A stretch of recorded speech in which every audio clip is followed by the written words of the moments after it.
damos la bienvenida a nuestros estudios al doctor Pablo Valverde, presidente de la Corte de Justicia de la SUAY. Vamos a referirnos a importantes casos judiciales que están dándose en Ecuador. Iniciemos, doctor Valverde, el tiempo de darle la bienvenida con su punto de vista sobre cómo se va configurando la investigación de sobornos en Ecuador, la principal investigación que está en manos de la Fiscalía. Hay criterios y criterios. Los acusadores particulares, quienes aún no logran ser reconocidos como tales, pero están actuando y siguiendo de cerca. Fernando Villavicencio ha señalado, conjuntamente con César Montúfar, de que hay importantes logros, de que se van encajando las piezas a través de los diversos testimonios que se han dado, mientras que la defensa de los altos cuadros del gobierno de Rafael Correa hablan de un libreto de la Fiscalía y de una manipulación de testigos para tratar de una manera forzada de dar sustento a esos cuadernos de Pamela Martínez sobre cuya validez dudan. ¿Cuál es su opinión sobre cómo se van desarrollando las cosas? ¿Cómo funciona la justicia? Explíquenos para que a través de estas declaraciones los fiscales, los jueces puedan llegar a conclusiones válidas. Buenos días, siempre es un gusto poder estar en este importante medio de comunicación. Saludo a la ciudadanía, saludo a usted, Gustavo. Cuando la Fiscalía decide investigar unos hechos para ver si están dentro de los presupuestos que establece la norma jurídica, en este caso el Código Orgánico Integral Penal, da inicio a una fase preprocesal de investigación. Luego, cuando el fiscal recaba algunos elementos que le permiten hacer una formulación de cargos, va a la siguiente etapa, que es precisamente la audiencia de formulación de cargos. Y luego va a una audiencia preparatoria de juicio, donde el juez es el que decide si es que hay o no los elementos de convicción suficientes para llamarle a una persona a que responda penalmente, si es que le es reprochable o no la conducta que se le está imputando en el ámbito penal. ¿Qué es lo que está pasando este rato? Si se abre la instrucción, si se formuló cargos, ¿no? Lo que hay que ir haciendo es atando los diferentes cabos, donde precisamente la Fiscalía lleva a cabo, aporta los elementos, y recuerde usted que de acuerdo a nuestro sistema jurídico, la Fiscalía tiene que recabar tanto los elementos que acusan como los que defienden a las personas que están siendo procesadas. La Fiscalía tiene que recabar todos aquellos elementos que le permitan precisamente luego sustentar una teoría del caso. Ahora bien, ¿qué pasa? ¿Qué es lo que está ocurriendo en este caso? Fundamentalmente, el juez tiene que ver cuál es el contradictorio de los sujetos procesales. Me parece que en estos testimonios anticipados asisten aproximadamente 25 abogados.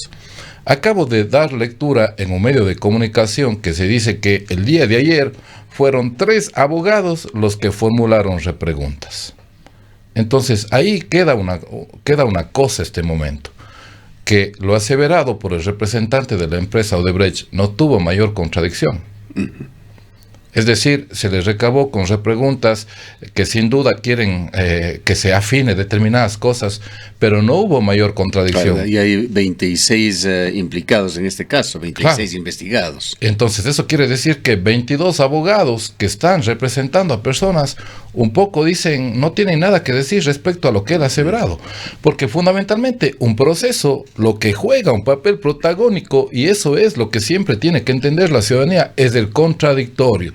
Es decir, la posibilidad de que yo me pare frente a un juez, tenga determinadas afirmaciones, y las otras personas, si es que yo estoy con una teoría falsa, con una teoría que no corresponde a cómo sucedieron los hechos en el lugar, día y hora determinado que se está afirmando por parte de la Fiscalía, lo que tiene que hacer la defensa técnica es precisamente que yo me pueda contradecir, que yo no tenga la posibilidad de responder a determinadas situaciones que ellos me hacen, ¿no? Entonces ahí se ve que efectivamente mi testimonio puede ser incoherente o no tiene el sustento necesario. Hay algo que se dice en la comunicación coloquial, en el día a día, de que nadie roba con factura o nadie roba con recibo. Es difícil encontrar documentos, depósitos en cuentas bancarias, menos documentos en los cuales se diga específicamente por qué han circulado cifras de dinero cuando están relacionados con la corrupción. Pero ¿cómo funciona la justicia en este tema cuando las principales evidencias vienen a través de testimonios que por parte de la defensa lo niegan todo, descalifican todo, y otros testimonios de actores que dan cuenta con lujo de detalles sobre cómo se procedió? A ver, se ha visto en las redes sociales, por ejemplo, videos donde que se aprecia que el representante de la empresa Odebrecht está tratando con el tío del vicepresidente de la República. Se hace se sabe cuál es el diálogo respecto a eso. Si bien no se puede afirmar que efectivamente él dice me estás dando dinero por tal situación, sin embargo hay entregas de dinero. La pregunta es, y creo que nadie puede quedar en la duda, ¿qué hace una persona tratando situaciones que son del Estado en un departamento con un representante de una empresa? ¿Qué hace el presidente del Colegio de Abogados del Guaya? Se dice que hay una persona que afirmó que él trabajaba de conserje de la oficina y que él es el gerente de una empresa. O sea, si es que usted va recabando esa información, se va a la superintendencia de compañías, el tema es de ir siguiendo el ovillo de lo que le están afirmando. Entonces, usted ahí va a ir encontrando una serie de situaciones. Si es que Consensado Santos dice que hubo un depósito que supera los $5 millones, el tema es en dónde depositó. Ir y recabar, por ejemplo, en esos paraísos fiscales, si es que hay o no esos depósitos. Y si es que eso está corroborado, por ejemplo, con una declaración de una de las personas implicadas que dice, yo sí recibí depósitos, y estos depósitos están anotados en una libreta. El tema de la libreta me parece que no es el punto relevante. El tema es que ella afirma que hubo depósitos. El tema es saber si es que hay o no esos depósitos y qué fin tuvieron esos depósitos, con qué propósito se los hizo y qué destino luego tuvieron. Ese es el tema. Porque ahora, pensando en quién los acusadores particulares hablan del jefe de la banda, de Rafael Correa Delgado, ¿qué peso tienen declaraciones como las hechas ayer nuevamente por José Consensado Santos, quien relata que él trataba con el vicepresidente Glass y que Glass pedía, esto lo dice totalmente, absoluta confidencialidad sobre los pagos, dándole un recado de Rafael Correa? Pamela Martínez, la señora Terán, todos ellos han afirmado que el presidente o expresidente de Ecuador tenía pleno conocimiento de lo que estaba sucediendo. Bueno, como le digo, es una afirmación que tendría que ser corroborada por aquellos otros elementos. Porque, como le dije, aquí vamos atando los diferentes, como se dice popularmente, vamos atando los cabos para llegar a una conclusión final. Si hay una persona que asevera, afirma que el presidente de la República pudo haber tuvo conocimiento respecto a todos estos hechos, habrá que ver si es que efectivamente hay alguna situación probatoria que le vincula que efectivamente él sí tuvo conocimiento. Recuerde usted que en las agendas, en las anotaciones, se formula que quiénes son las personas que piden la plata, tiene unas claves, se le identifica con SP, P1, P2, entonces ahí ese tipo de cosas, ella tiene efectivamente que corroborar que esas personas la conocían. Claro, y a esto se suma, a esto de las entregas que hacen difíciles de seguir una pista, entregas de dinero en efectivo en sobres, que es el mecanismo que más se utilizaba, pero hay también ciertos elementos de lo que podríamos calificar como se lo hace de la ruta del dinero, en los cuales se involucran a empresas como Conservin y otras que tenían cuentas a través de los cuales fluía el dinero supuestamente desde Brasil hacia Ecuador para estos fines. Claro que sí, o sea, yo digo, la ruta del dinero hay cómo seguirla para que efectivamente usted vaya corroborando. Recuerde usted que hubo un alto representante de un organismo público que se sostuvo que él recibía los dineros de un hotel de la ciudad de Quito en sobres, ¿no? Precisamente para resguardarse de cualquier tipo de situación que tenga que ver con la entrega de los depósitos en dineros en cuentas corrientes. Cuando alguien banqueriza el tema, efectivamente ya se vuelve mucho más fácil, porque usted ahí tiene un depósito y tiene que justificar por qué se realizó ese depósito. Mientras no exista eso y el dinero esté en efectivo, habrá que ir... la fiscalía, entiendo yo, estará preocupada de ir recogiendo todos los elementos de convicción que efectivamente permitan aseverar que los hechos sucedieron de esa forma en el día y la hora que ocurren, porque de eso básicamente se trata de una teoría del caso, tanto en el ámbito penal como en el ámbito no penal, de lo que significa la aplicación del derecho. Ahora, en términos de cronología, ¿cómo se va a desarrollar este tema? Entendemos que la Fiscalía tiene un plazo determinado para investigar y luego tendrá que, sustentado el caso, pasarlo a manos de los jueces. Exactamente, porque todo pasa por control jurisdiccional, es decir, es lo que yo le decía, ¿no? Hay una audiencia de formulación de cargos donde el juez puede dictar medidas y nada más, porque la dueña de la acción siempre es la Fiscalía. Luego de eso, con los elementos que haya recogido la Fiscalía, pide al juez que convoque a una audiencia para que ahí se resuelva la situación jurídica de las personas procesadas y se decida el juez si es que cabe o no llamarles a un proceso donde que ya se les va a convocar a la audiencia de juicio. Eso también tiene recursos.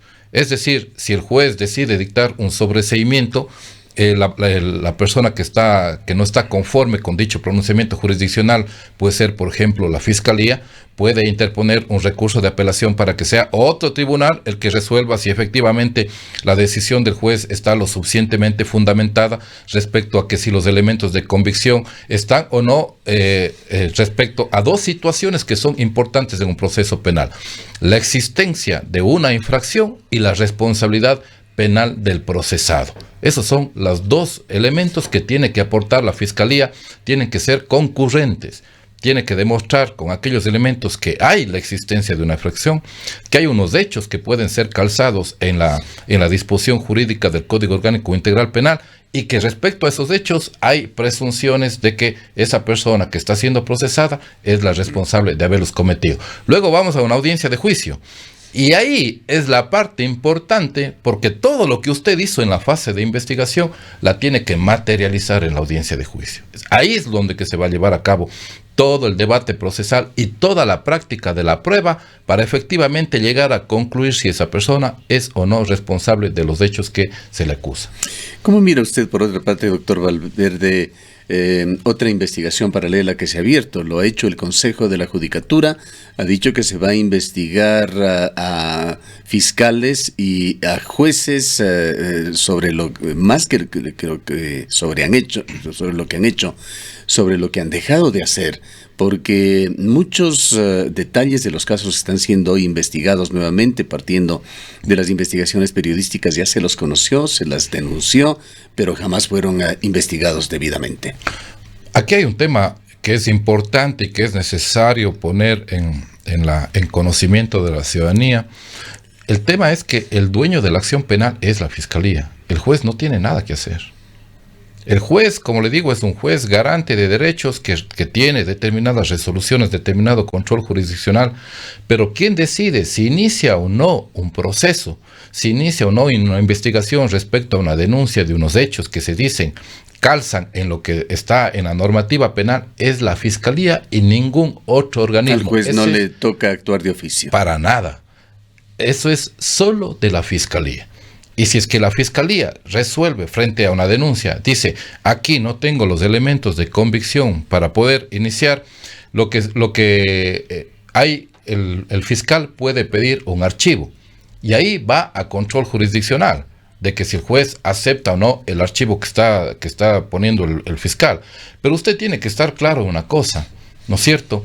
El juez no es parte en el tipo de la investigación, por lo tanto dependerá de la responsabilidad del fiscal en la investigación. Dicho esto, doctor Valverde, viene la siguiente pregunta, ineludible. ¿Cómo entender esa inmunidad que va quedando en impunidad del ex fiscal de la Nación, Galo Chiriboga? Oiga, eso creo que es una situación donde que muchos de los hechos que se puso en conocimiento de él no tuvieron el impulso necesario dentro de la Fiscalía, y yo creo que esa conducta omisiva, en el caso de que usted, por ejemplo, luego llega a determinar de que los mismos hechos que fueron denunciados si había cómo recabar toda la información que permita llevar a un juicio, efectivamente hubo una desidia, hubo una omisión y eso tendría que ser juzgado. No hay duda. Continuando con esta línea de analizar lo que sucede en la justicia con Ecuador, un nuevo caso, un nuevo escándalo que involucra a un actor del sistema judicial ecuatoriano trascendió en esta semana.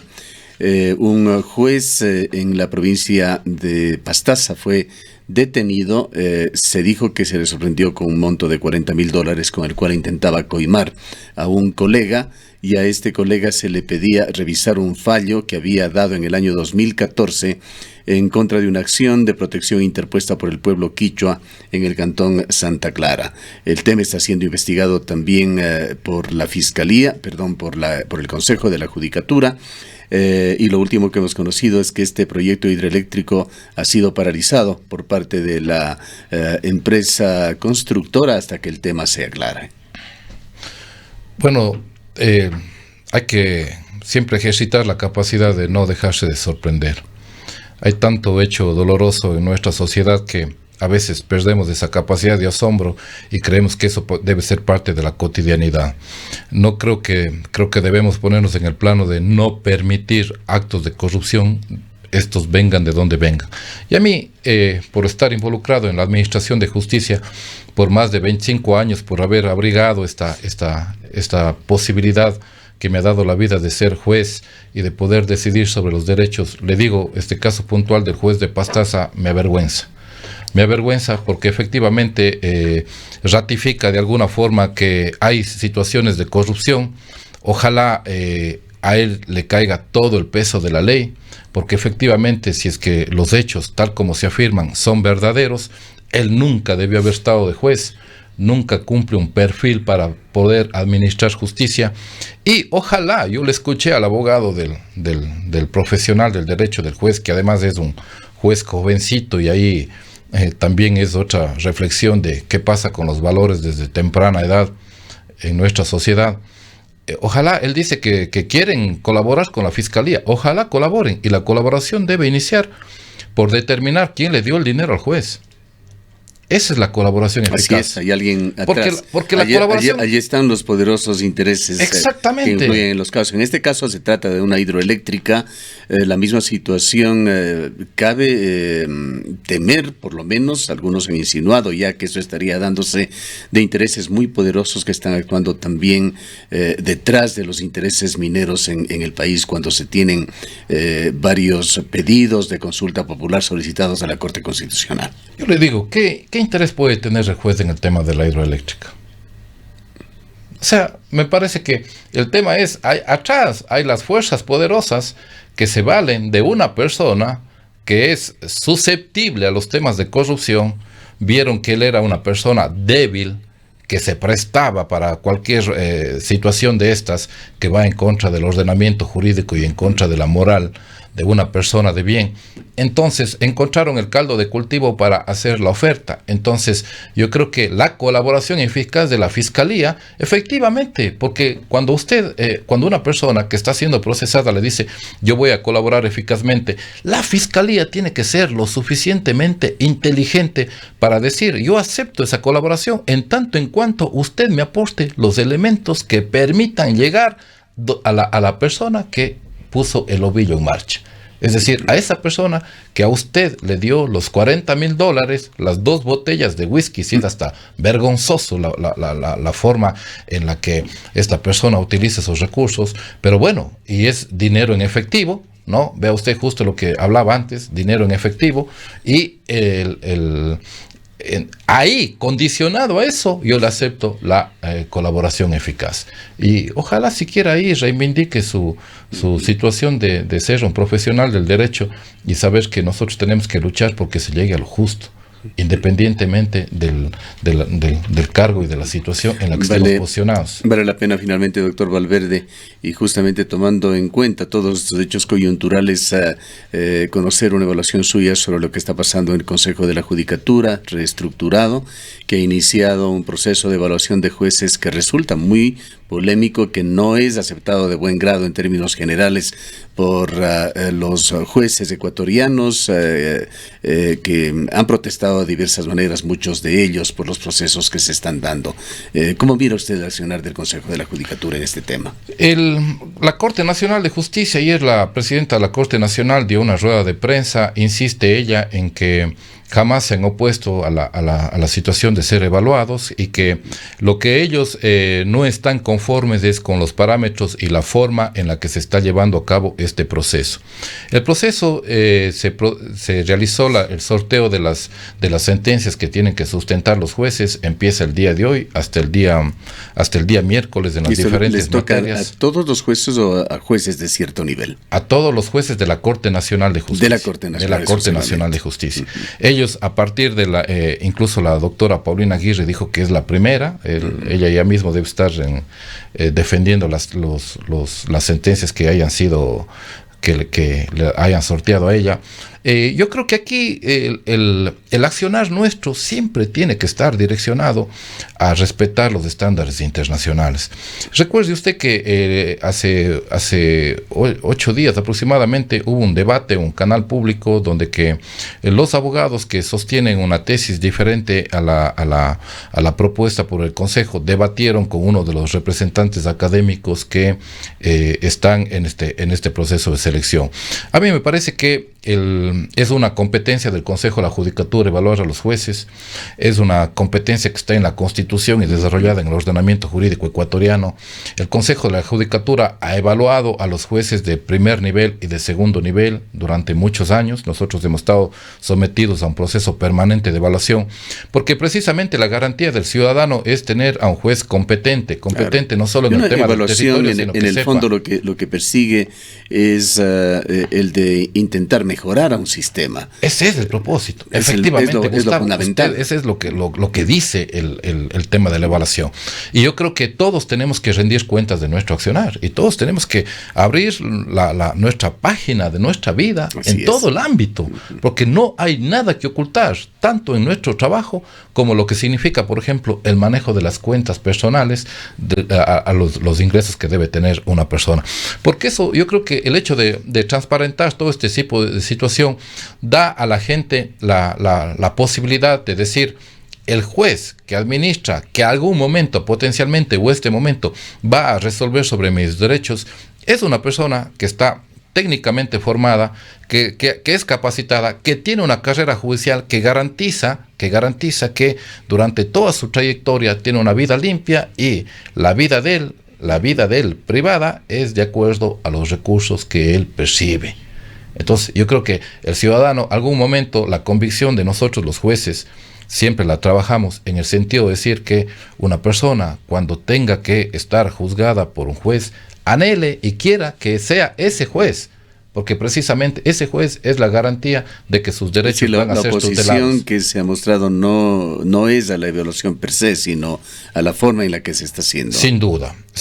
Y como dije, el Consejo de la Judicatura, en ejercicio de las competencias, ¿no?, de las atribuciones, entiendo que también frente hasta vorágine de situaciones anómalas, fiscalía, hay muchas denuncias respecto de fiscalía, de jueces, se ve también abocado a implementar ese tipo de cosas, pero eso, como le dije, yo creo que si seguimos los parámetros internacionales va a garantizar sobre todo que luego, frente a demandas internacionales ante los organismos, ante las cortes internacionales, el Estado no tenga que responder, porque efectivamente se actuó dentro de los parámetros que establece el ordenamiento jurídico interno, así como el externo.